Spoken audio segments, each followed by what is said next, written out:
Hello, fourth grade math. Today is lesson 13-4 about equivalent fractions.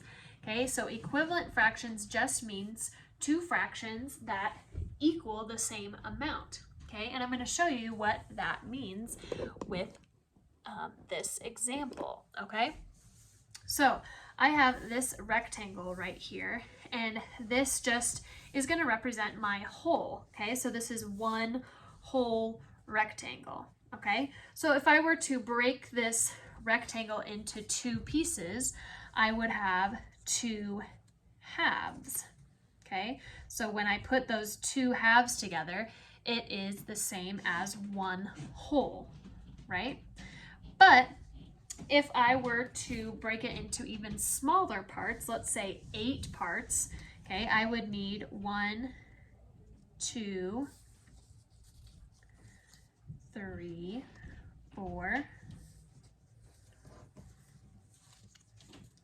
5, 6, 7, 8, okay, 8 pieces to make my whole, right? Because I split my one whole into 8 parts.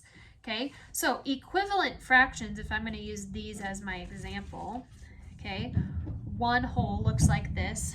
Okay, let's see, 1/2. So remember, if I make it into 2 parts, this is one of those halves. Okay, let's see how many eighths is the same as 1/2.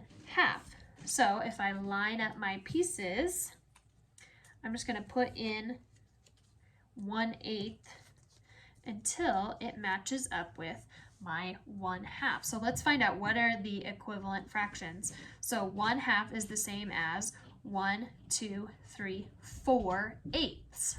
Okay, so back up here on my board, I can say that 4 eighths is equivalent or equal to 1/2. Okay, so you saw how 4 pieces of 8 is the same as 1 piece of 2. Okay, 1/2. All right, so that's a very brief introduction to equivalent fractions. I want you to continue reading in your textbook on page 548 through page 549 to see some more examples of equivalent fractions.